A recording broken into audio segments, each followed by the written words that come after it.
가져온 물건을 내리기 위해 지역별로 정해진 구역으로 이동한다. 차량의 이동이 끝나면 사람들이 물건을 내린다. 물건은 내리면서 바로 벨트 컨베이어에 올린다. 밀려든 차량들이 내려놓은 물건으로 가득 찬 물류센터 안. 오늘 밤 이 물건들을 지역별로 분류해서 다시 차량에 실어 내보내야 한다. 8만에서 10만 사이예요. 저번 주까지만 해도 3만 8천, 4만 이랬거든요. 그랬는데 이제 거의 3배. 물건을 쌓아 올린 틀을 하나하나 직접 옮긴다. 그나마 바퀴가 달려 이동은 쉬워 보인다. 그런데 무게가 만만치 않은 모양이다. 마지막 남은 틀을 옮기는 사람들이 애를 먹고 있다. 결국 사람 한 명이 더 붙어 손을 돕는다. 장정 3명이 있는 힘을 다하자 그제서야 움직인다. 무게가 얼마나 나가는데요? 이거 몇백 킬로 나가는데? 네? 파리트만 100킬로고요. 이 내용물에 따라서 또 달라지는데. 화물을 쌓아 이동하기 편리하게 만든 팔레트. 무게가 105kg이 넘는다.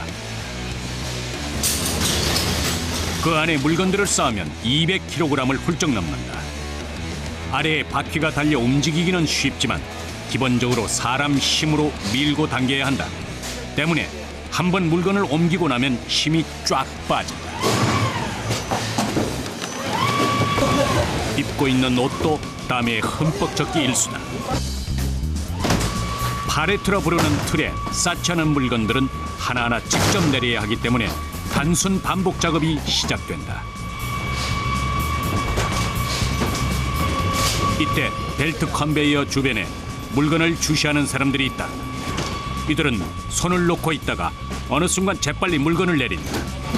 따로 분류하는 것이 있는 모양이다. 어떤 물건들을 따로 빼는 것일까? 이거 왜요? 특급. 지기로전 특급. EMS 빼야 되지, 서울국제, 주상국제, 21호전 특급, 그거 빼는 거. 그리고 또 적, 등기. 네, 여기서 빼는 거. 우편 집중국은 일반 물류센터와 달리 다음날 오전까지 보내야 하는 우편이나 행정상 기밀 우편 등이 섞여 온다. 또 국제 우편도 오기 때문에 놓치지 않고 분류해야 한다. 이렇게 분류하고 나면 그 자리에서 바로 수량을 점검한다. 몇 개예요? 25개. 예. 총 4개. 4개 맞죠? 4개. 4개, 4개. 네, 맞아요.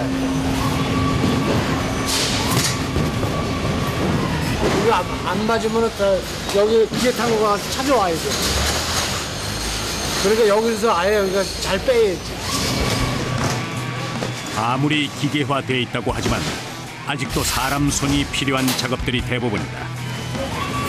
분류된 물건들은 각자에 맞는 작업장으로 다시 옮겨야 한다. 물건을 쌓는 일, 옮기는 일, 다 사람이 해야 하는 몫이다. 물건을 이동해 놓은 직원이 바쁘게 뛴다. 잠시 게으름을 피우면 그 시간이 고스란히 연장 업무로 되기 때문이다. 잠시만요. 게다가 오늘은 물량이 엄청나게 들어온 상태다. 뛰지 않으면 언제 일이 끝날지 모른다. 우편물이 우르르 쏟아졌다. 정말 바쁜 겁니다. 바쁘게 움직이다 보면 종종 실수가 발생하곤 한다. 불평 한마디 없이 다시 주워 담는다. 마음이 급하면 꼭 이런 일이 생기고 만다. 여기서 1분이라도 지체하면 배송은 몇 배로 늦어진다. 발송 시간대가 있어가지고 그래야지 받는 데서 빨리 받아야 되니까 그래서 좀 서두르는 거예요. 각 지역으로 다 나가야 되니까 딜레이 되면은 그만큼 또 받는 데서 작업 늦어지면은 그만큼 또 어려움이 있을 수 있어요. 명절 선물 상자와 추수한 곡식들을 주고받는 이 시기에는 택배 물량이 폭주한다. 소포들은 내일을 따라 움직인다. 기계의 도움 없이는 이 많은 물량을 소화해낼 엄두도 낼 수 없었을 것이다. 기계에 올라간 소포는 주소별로 자동 분류된다.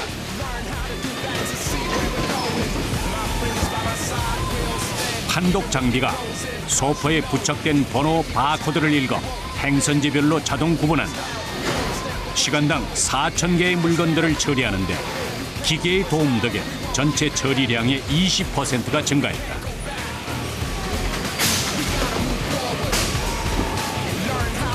하지만 여기에도 사람의 손이 필요한 모양이다. 레일 중간중간에 위치한 사람들이 수작업으로 일을 하고 있다. 이 바코드를 못 읽어가지고 찍어줘야 돼요. 바코드가 손상이 됐거나 아니면은 이게 에러가 생기면 그래요. 바코드가. 이런 거 같은 경우에는 안 찍히거든요. 이렇게 갖다 대도. 이런 경우에는 직접 손으로 번호를 하나하나 입력해줘야 한다. 눌러주는 거야? 예. 저희 같은 경우에는 진짜 1년 내내 소포 하나 붙일까 말까 하는데 어디서 이렇게 매일같이 소포가 오는지 진짜 힘들어요. 택배 시장은 매년 꾸준히 증가해 지난해 8.7%나 성장했다. 온라인 쇼핑몰과 홈쇼핑 시장이 커지면서 물량이 증가한 것이다. 요즘 같은 불황에는 명절에도 고향 가는 비용이 부담스러워 선물을 대신 보내는 사람이 많다고 한다. 기계에서 자동으로 분류된 물건들이 내려온다. 무거운 상자를 쌓아야 할 순서다. 어떤 게 무거우세요? 쌀! 킬로수가 어떻게 되는데? 한 30kg까지 오는 것도 있어요. 여기저기서 물건들이 쏟아져 내려온다. 그런데 이때 뭔가 심상치 않은 경보가 울린다. 그것도 한두 군데가 아니다. 소포 빨리빨리 안 빼면 밀려가지고 소리 나는 거예요, 기계에서. 기계가 내보낸 물건들이 빠르게 옮겨지지 못하고 그대로 줄지어 섰다. 워낙 물량이 많다 보니 사람 손이 모자란 것이다. 쉴 새 없이 소포를 옮기고 또 옮겨보지만 기계의 속도를 따르지 못한다. 시간은 한정돼 있고 물량은 넘쳐나고 그야말로 아수라장이다. 그것도 어떻게 해요? 주기자기로 하는 거죠.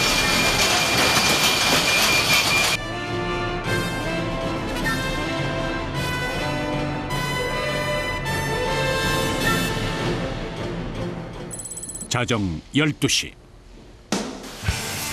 같은 지역끼리 선별한 소포들은 쌓아서 다시 내부로 감싼다. 이동할 때 무너지지 않게 하기 위함도 있고 비가 오면 상자가 젖지 않게 하기 위해서다. 이렇게 완성이 되면 각 지역별 운송 차량에 맞는 장소에 옮긴다. 그리고 마지막은 차량에 싣는 일이다. 이 과정은 힘도 들고 머리도 써야 한다. 남으면 저쪽에 전주가 왕치. 주변에 쌓여있는 소포들 사이로 길을 만들어 차량으로 가져가야 한다. 공간이 비좁아가지고서 됐어요 거기? 괜찮아요? 무게와 부피가 만만치 않아 이동하는데도 시간이 걸린다. 수령으로 10분 압박씩 거기 담아주시거든.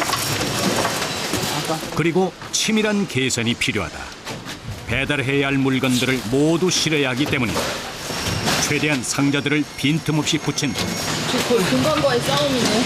예, 공간 확보. 시간, 공간 확보. 됐어요 거기? 괜찮아요? 한 묶음으로 꾸려 덩어리가 커진 터라 빈틈없이 싣는 일이 만만치 않다. 다 싣지 못하면 모두 꺼내 다시 처음부터 해야 한다. 다행히 한 번에 성공했다. 집중국에서는 수집이랑 발송이 제일 중요하거든요.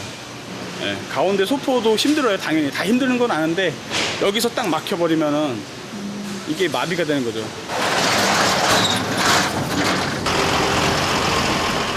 한 차례 작업이 끝났다.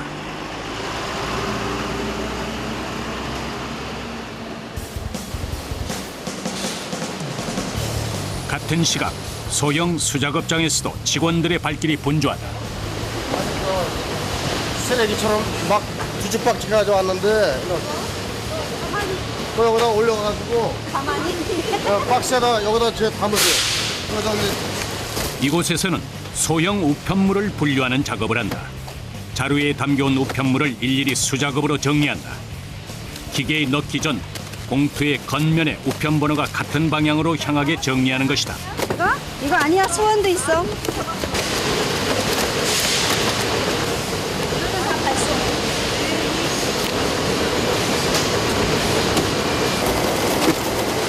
정리된 우편물은 기계로 들어간다. 이 기계는 우편물을 우편 번호별로 구분하는 장비다. 시간당 3만 통의 우편물을 자동으로 분류한다. 사람이 하면 시간당 많아야 1,700여 통을 분류할 수 있다고 하니 거의 20배 정도 차이가 나는 셈이다. 기계로 안 하면 할 수가 없죠. 이게 워낙 뭐 하루 뭐 몇만 통씩 작업을 해야 되니까 그리고 이제 기계 작업하고 뭐 우편물을 잘못 썼다든가 뭐 우편물 속에 이물질이 들어가 있다든가 그런 경우에는 이제 따로 발출을 해서 저 아주머니들이 이제 수작업으로다가 이렇게 구분을 하시고. 기계의 도움 덕에 수월해진 것은 맞다. 하지만 사람 손이 없이는 마무리할 수 없다. 일정량의 우편물이 쌓이면 빠르게 공간을 비워줘야 다음 우편물이 또 들어올 수 있기 때문이다. 뿐만 아니라 일일이 수작업으로 확인해야 하는 것이 있다. 바로 우편 번호다. 기계는 우편 번호를 자동으로 인식해 주소를 분류한다. 그런데 이 번호를 잘못 적으면 전혀 다른 지역으로 정리되는 것이다. 사람들이 우편번호를 잘못 쓰고 있더라고. 우편번호 보고 이렇게 강동구 같은 경우는 우편번호가 134거든요. 그러니까 주소는 서울을 써놓고 우편번호는 안양까지 써놓으니까 우리가 그걸 잡아가고 이 부분을 저기 수작업장에서 이거 우리가 빼놓으면 저기 수작업에서 다시 안양집에 다시 넣어주는 거예요. 기계는 대량의 업무를 빠르게 돕지만 실수를 점검하는 일은 고스란히 사람 손을 필요로 한다. 많은 일이 기계화됐지만 전체가 다 기계화될 수 없는 결정적인 이유다.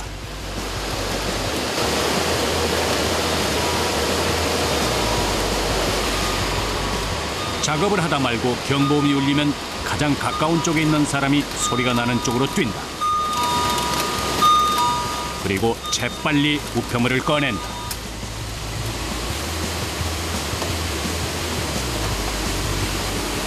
뭐 하는 곳이에요? 여기요? 네. 여기도 똑같아요. 저기서 넘어오는 건데 여기는 이제 관내국 빠지는 거예요. 근데 왜 삐신 거예요, 방금? 응? 방금 삐신 거예요? 이게 꽉 차면 멈춰요. 멈추면 다른 데로 넘어가거나 기계가 걸리거나 이러니까 멈추면 소리가 나거든요. 그러면 그걸 빼야 돼요. 바로바로 빼주셔야 되는 거예요? 기계가 움직이는 한 쉴 틈이 없다. 평균 8시간 근무하는 이들은 497제곱미터의 작은 공간에서 쉴 새 없이 왔다 갔다 한다. 4시간은 서서 일하고 나머지 4시간은 종종 걸음으로 뛰는 셈이다. 이들이 하루에 왔다 갔다 하는 거리만 평균 15에서 20km. 경보음이 울리면 자동으로 뛴다. 언제 경보음이 울릴지 모르기 때문에 항상 긴장을 놓지 않는다. 정신 없잖아요. 그러니까요. 뭐 하는 짓이야. 게다가 높고 낮은 양쪽 선반을 오가며 우편물을 넣고 빼는 일이 반복된다. 단순한 작업이지만 결코 쉬운 일이 아니다.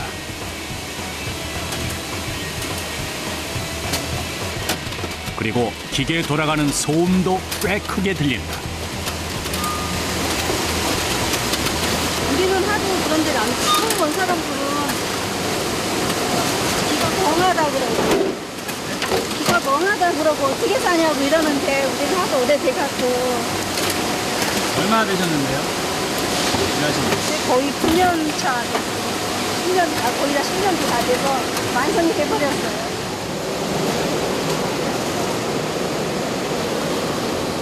우편물을 분류하는 작업자들 중 대부분이 손목에 보호대를 착용한 모습이 눈에 띈다.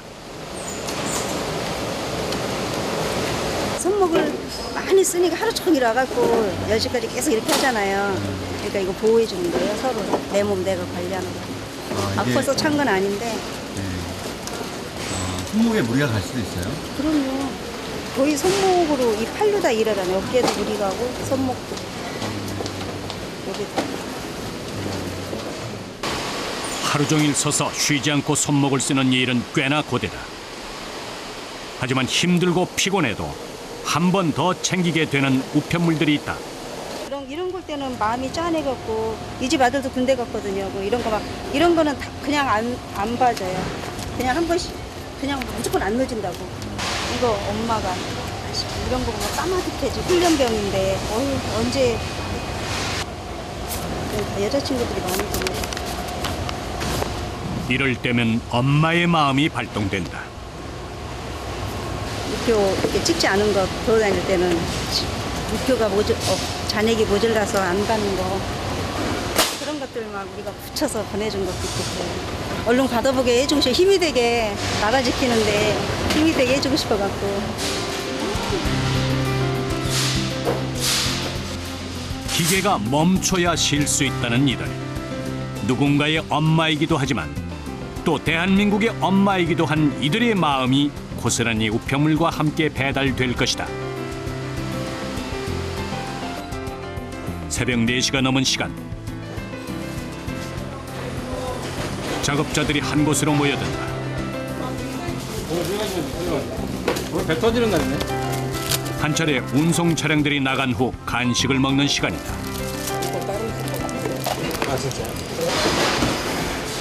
작업장을 벗어난 박현영 씨는 간식을 챙기는 대신 먼저 화장실로 향한다. 찬물로 잠을 깨려는 모양이다. 그런데 화장품까지 꼼꼼하게 바르는 모습이 예사롭지 않다. 건조하니까요. 먼지도 많이 날리고 그러니까 얼굴이 막 타요. 타니까 막 일어나더라고. 여기 빨갛지 않아요? 그런데 제가 지금 로션 발라가지고 그래도 이제 없어진 거예요. 네, 좀 피곤하니까. 몸은 상처로 기억하지만 추억도 함께 떠오른다.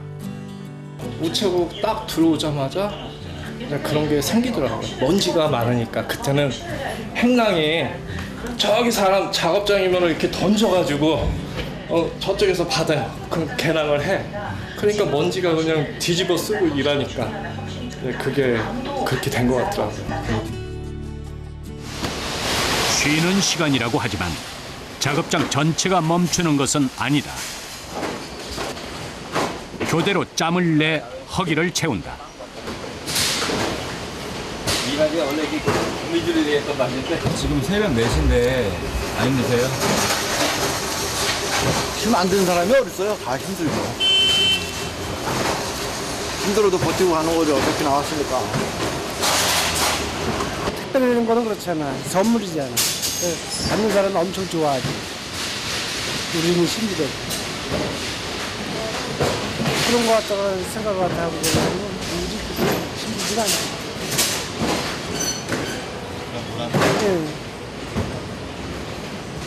아무래도 기분 나빠할 사람은 한 사람도 없을 테니까. 선물이 가는데.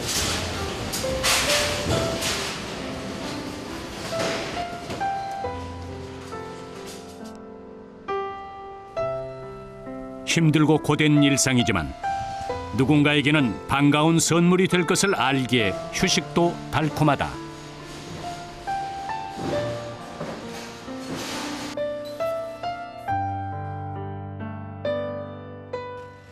새벽 5시, 또 다른 차량들이 들어오기 시작한다. 자, 다음 차 빨리빨리 드세요. 우편 집중국은 각 우체국에서 보내온 택배를 지역별로 구분해 전달하는 허브 역할을 한다. 때문에 물량이 들어오는 한 작업자들은 한시도 멈출 수 없다.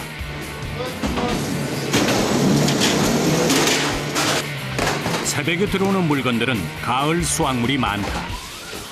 9월 중순서부터는 가을 거지가 이제 시작돼가지고 그때부터는 계속해서 이제 구정때까지 전부 다 이 농산물이 올라오기 때문에 상당히 그 짐이 커진단 말이에요.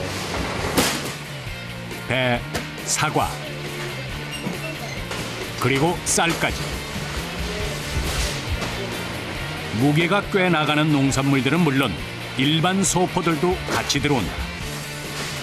다시 물건들을 기계 위에 올리는 작업이 시작된다.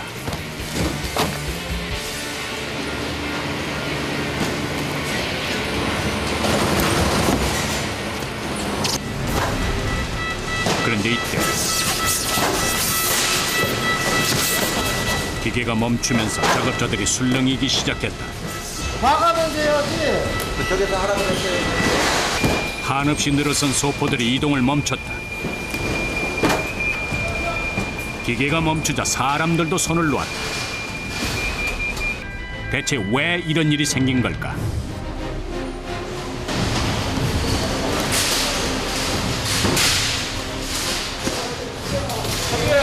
이거 올리지 말아요, 이거. 이거 그거 계속 걸려요, 여기.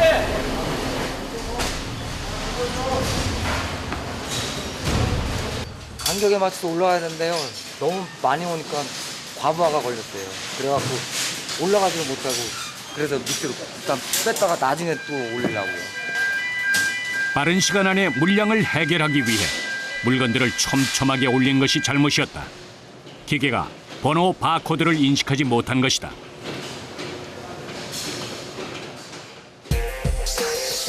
다시 처음부터 일을 해야 한다. 하지만 초기의 발견에 큰 피해 없이 기계가 작동하기 시작했다.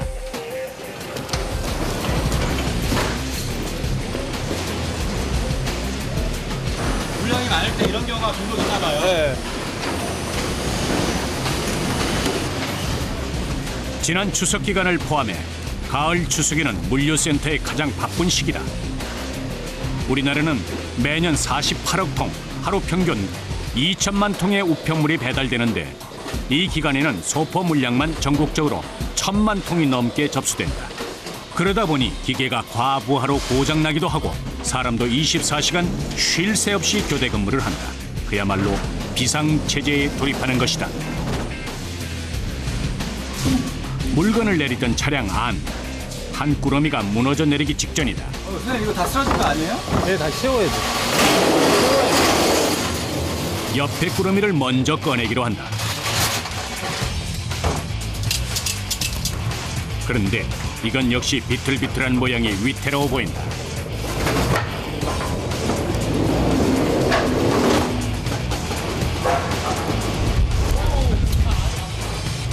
이거 바로 그냥 밀어 뒤로. 더 붙이게 하고 여기다 안 넘어지게. 최대한 쏟아지지 않게 힘으로 버텨본다.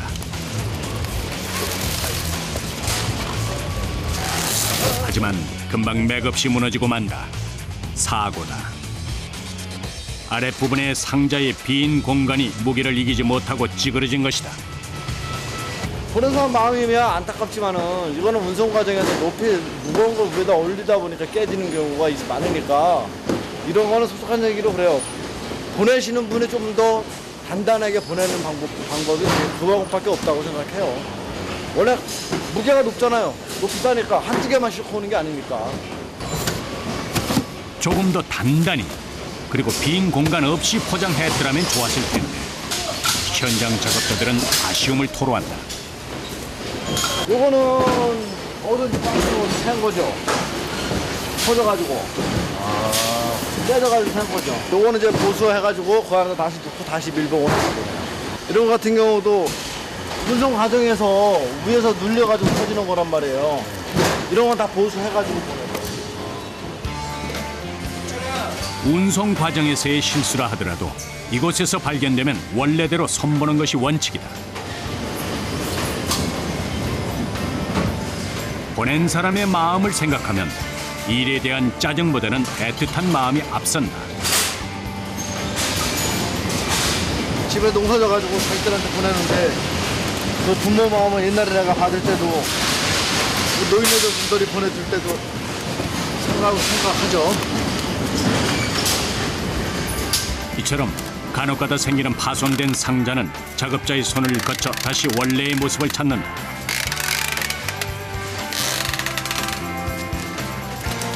뿐만 아니라 또다시 문제가 생기지 않게 또 조심스럽게 신중을 기한다. 엄청난 물량을 소화해야 하는 이 시기. 평상시에는 50명 안팎의 인원으로 가능했던 일이다. 그런데 지금은 130여 명이 넘는 작업자로도 손이 모자랄 지경이다.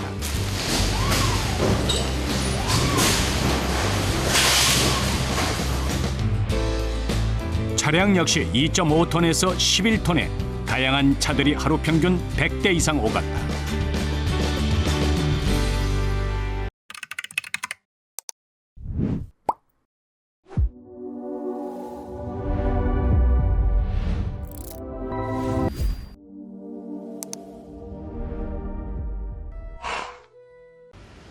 평택에 자리한 또 다른 물류센터. 약 10만 제곱미터의 공간에 대형 쇼핑몰로 나갈 생필품과 식품들이 들어오고 나간다. 이곳 역시 기계가 대량의 작업을 돕는다. 1초에 서너 개의 번호 바코드를 읽을 뿐만 아니라 매일이 약 20km의 속도로 돌기 때문에 물건을 올리고 지역별로 분류되기까지 5분 정도 소요된다. 물건 종류는 한 400가지 이상 됩니다. 그리고 소화량은 한 25만 가지 합니다. 20만 원에서 25만 원. 명절 물량이 많이 뜨다 보면 주문이 많이 들어오다 보니까 거기에 맞춰서 이쪽 현장도 같이 돌아가다 보니까 많이 바쁜 편입니다. 9월 중순부터 다음해 구정 명절까지 물량이 가장 많은 시기다. 이곳은 일반 물류센터와 달리 대형 쇼핑몰로 나갈 물건들을 보관하는 창고를 운영하고 있다. 고층 선반을 오가는 기계가 눈에 띈다. 높은 곳은 물론 좌우로도 신속하게 움직인다. 쉽게 파손 없이 재고를 할 수 있고 보관을 할 수 있고 그런 장점이 있기 때문에 약간 위험성이 있더라도 렉을 많이 사용하고 있죠. 높이 뻗은 철기둥을 중심으로 플라스틱 받침대가 위아래로 이동한다. 선반에서 물건을 꺼내 받침대에 올리는 일, 아래에서 보니 꽤 아슬아슬하다. 선반과 받침대를 거침없이 오간다. 여기 사이에 여기서 가야 돼요. 여기요? 네, 처음엔 여기가 제일. 이게 최고 높이에요. 그래요? 네. 몇 미터예요? 그래도 한 6, 7m 넘지 않을까요? 6, 7m 정도 되려나?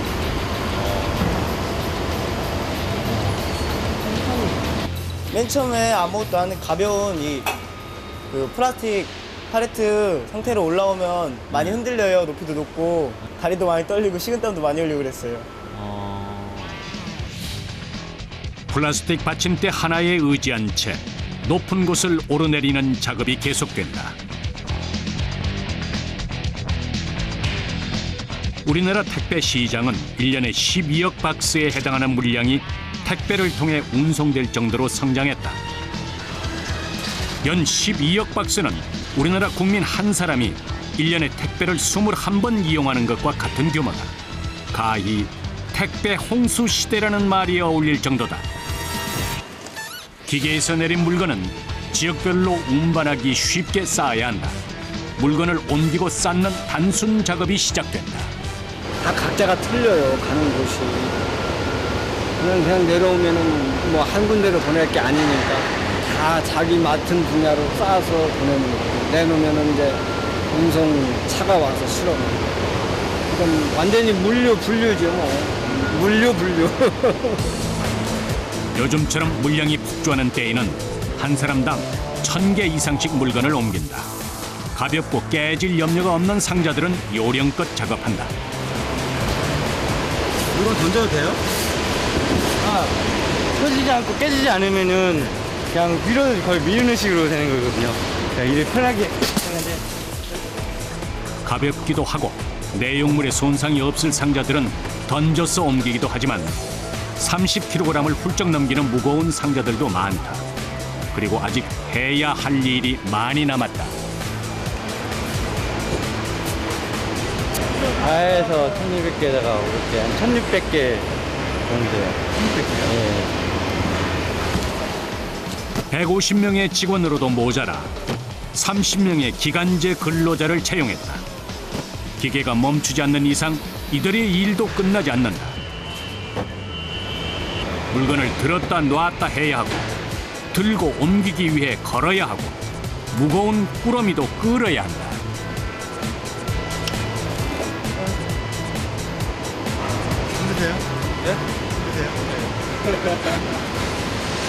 여기서 한 달만 일하시면 박스 냄새 나요. 업체마다 박스 냄새가 다 틀려요. 그래요? 네. 1000개 이상 들면은 진짜 막 팔이 울씬거린다고 그러죠. 되게 팔이 아프고 팔이 이게 많이 쑤셔요, 여기가. 그래도 새벽까지 물건을 분류하고 쌓는 작업이 계속됐다. 드디어 물건을 싣고 갈 차량이 도착했다. 새벽 5시가 넘은 시각. 작업자들이 쌓은 물건들은 담당 차량 기사가 자신의 차에 직접 싣는다. 이른 새벽 물건을 옮기는 것부터 하루가 시작되는 이들. 저희가 상차는 5시부터 상차를 하는데 바쁠 때는 4시에도 상차하고 네. 그냥 집에서 한 3시 정도에 나와요. 이때 눈길을 끄는 이들의 모습이 보인다. 10개씩 있지 참. 남자도 하기 힘든 일터에서 거뜬하게 상자를 옮기는 여성 작업자. 손발이 척척 맞는 모습이 영락없는 부부다. 아내가 상자를 날라주면 남편이 쌓는다. 어머니, 아버님하고 같이 일하신 지 얼마나 되셨어요? 오래됐죠. 10년 한참 넘은 것 같은데? 한 14, 15년 된 것 같아요. 14, 15년이요? 아, 술이야, 술. 응? 술이야. 아이, 그래요? 아이고, 참. 어머니 왜요? 예, 잘못, 품목을 잘못 알고서 엉뚱한 거 찾으니까 있나? 술 주변을 찾아야 되는데, 일반 박스를 봤어. 어머님이요? 예. 부부가 함께 일하다 보니 실수를 해도 웃음으로 끝이다. 품목별로 물건 꾸러미를 찾아오는 것은 아내 담당. 이게 차가 다 재서 맞춰가야 되거든요. 무거운 꾸러미를 살살 달래가며 일하는 솜씨가 일품이다. 누가 둘 중에 하나 아파도 안 돼. 아파도 약 먹고 다니면서 해야 되고 주사 맞으면서 해야지. 힘든 건 잠깐이고 이걸 해서 애들 다 가리키고 지금 결혼까지 시켰으니까. 아내가 차 안으로 물건들을 들여다주면 남편이 차곡차곡 무게와 부피를 재가며 쌓는다. 설탕이나 밀가루, 쌀, 음료수 같은 상자를 옮기고 나면 땀이 비오듯 흐른다. 그래도 아내와 함께 이 일을 시작하면서부터는 소소한 행복을 느낀다.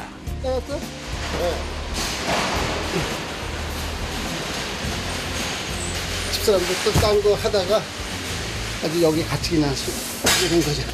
이렇게 표현할 수가 없어요. 이곳에서는 박수춘 씨처럼 부부가 함께 일하는 작업자들이 덜어있다. 새벽부터 나와서 발을 맞춰야 하고 내내 함께 다녀야 하기 때문이다. 연락 없이 출근하지 않는 황당한 경우도 여러 번 겪은 박수춘 씨. 그래서 더 아내가 고맙다.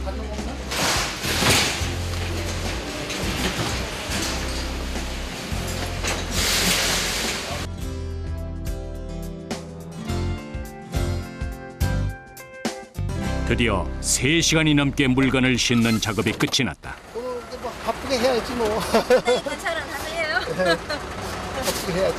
네, 수고하세요. 네, 수고하시고요. 네.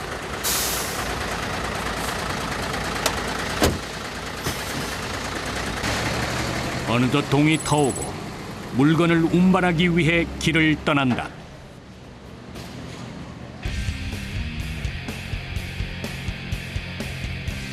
물류센터에서 각 지역별로 분류된 물건들은 고객의 집으로 배달되는 것을 마지막으로 한다.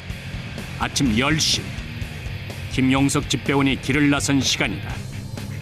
그가 맡은 곳은 부산광역시 진구, 점포동과 양정동 일대다. 아침부터 그의 발걸음이 바쁘다. 안녕하십니까. 안녕하십니까. 여기 개운한 세탁소에서 택배가 2개가 왔는데 한 개는 이미 손님이시고요. 네. 어머니 본인이십니까? 아, 그러면 요거부터 예. 이거는 그된 거고요. 네. 이거는 뭡니까? 이거는 어머님. 네. 안녕히 계십시오. 연장 잘 보내시고 예. 네. 아직 이른 시간인데 어디를 가든 뛰는 모습이 인상적이다. 왜 뛰세요? 예. 왜 뛰세요? 안 뛰면은 안 됩니다. 예, 안 뛰면은 저희가 SMS 문자 시간을 보내놨기 때문에 안 뛰면은 그 시간이 안 지켜지는 경우가 많더라고요. 그래서 약속도 약속이고 일이 하다 보면은 좀 늦어지면 늦어지지 잘 빨라지진 않아요. 무거운 물건을 드는 것은 기본. 몇 층이에요? 5층입니다. 5층이요? 네. 뛰세요. 높은 계단을 오르는 일도 부지기수다.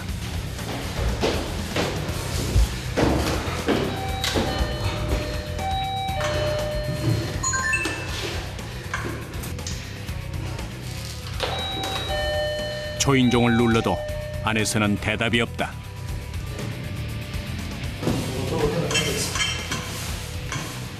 물론 다시 나가세요? 아, 예, 집에 사람이 안 계셔가지고 네, 이거는 뭐 나중에 한 번 더 들리든지 그래 해야 되겠네요. 집에 사람이 없어 그냥 돌아가는 일도 다반사. 여기 제가 138kg 때 찍은 사진인데 이 희미하게 나와서 이 사진인데 꾸준히 살이 빠지더라고요. 그래서 지금은 90대 초반. 네, 제가 우체국 처음 들어왔을 때 머리가 되게 짧았어요. 머리가 되게 짧아가지고 초인종을 누르면은 그때 이제 안에서 제 외모를 보고 문을 안 열어주시는 경우가 많았습니다. 살이 점점 빠지고 이제 주민들이 이제 저를 이렇게 알아보기 시작하니까 그때부터는 이제 또 일하기도 좀 편해지고, 예, 뚱뚱한 우체국 아저씨, 예, 할머니들이 이제 김서방 이렇게 부르시면서 많이들 이제 저를 챙겨 알아봐 주시더라고요. 김용석 집배원이 몰라보게 몸무게가 빠진 데는 또 다른 이유가 있다.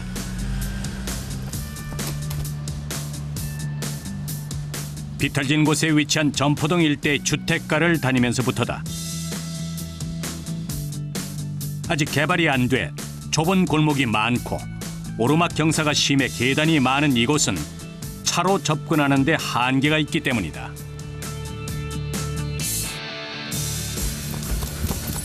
이곳에서 김용석 집배원은 수없이 계단을 오르내린다. 그리고 비탈진 길을 뛰어다니면서 집집마다 물건을 배달한다.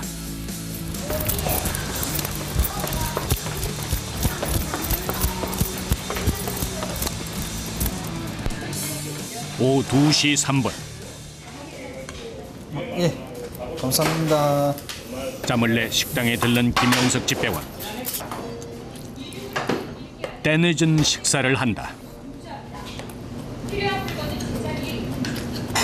오늘 식사도 하셔서 다행이네요. 네, 근데 오늘도 물량은 많긴 많습니다. 도저히 배가 고파서 못 하겠어요.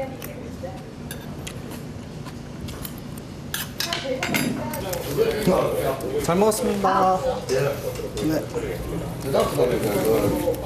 알겠습니다. 네. 예, 감사합니다. 잘 먹었습니다. 안녕히 계세요. 네. 2시 3분에 들어온 그가 식당을 나간 시간은 2시 15분. 밥을 10분 만에 드시네요. 네, 10분 만에 먹습니다. 보통 다들 그래요. 집배원들을 전부 다 빨리빨리 배달해서 한 개라도 더 배달을 하기 위해서, 예, 밥을 좀 되게 빨리 먹는 게 습관화돼 있죠. 이날 김용석 집배원이 맡은 물량은 총 200건. 제 아무리 날고 뛰어도 혼자 힘으로 감당하기에는 벅찬 양이다. 이럴 때면 소형 우편물을 배달하는 집배원들이 가는 길에 도움을 자청한다. 물량이 지금 포화 상태라서 일찍 놓아서 하도 이게 시간이 한계가 있기 때문에 밤늦게까지 하고 이래 좀 도와줘야만 이거 끝나거든요. 그래서 이거 택배 하려면 좀 힘드시겠어요? 힘들어도 좀 재밌습니다. 그래도 받는 사람은 좋으니까요. 진해진 사무소 3층이가 사층인데요. 그 부산에 옆으로 그 들어가니까 엘리베이터 있습니다. 엘리베이터. 저 오르막길. 서로의 짐을 나누어질 동료가 있어 힘들지만은 않다. 오늘 많이 도와주시는 거예요? 엄청 도와주신. 어저께 같은 경우에도 저 혼자 했으면은 밤 10시, 11시까지 해야 되는 물량인데 어저께도 저기 집배원님들이 전부 다 늦게까지 배달 다 할 때까지 저 도와주신다고 도와주셔가지고 제가 좀 일찍 마쳤거든요. 이렇게 배달이 좀 일찍 끝나는 게 더 좋기 때문에 사실은 그래서 서로 좀 도와가면서 일합니다. 네, 좀 가까이.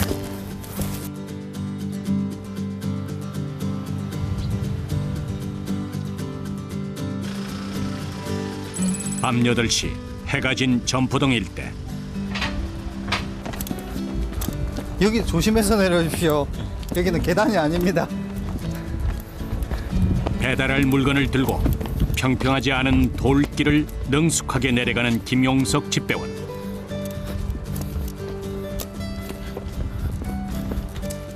예, 안녕하세요. 다시 오르막을 걸어가자 물건을 받을 사람이 나와 있다.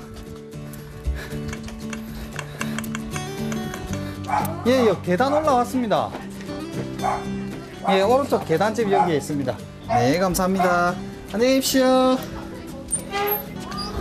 소포 하나 배달하는데 15분이 소요된다.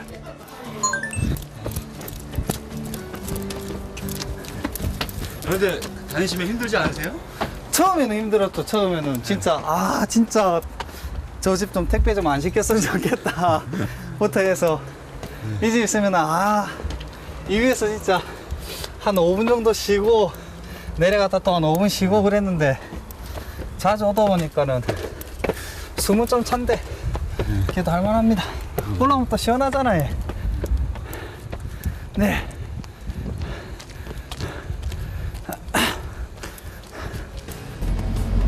마지막 물건을 배달하고 차에 탄 김용석 집배원의 이마에는 흥건하게 땀이 흐르고 있었다.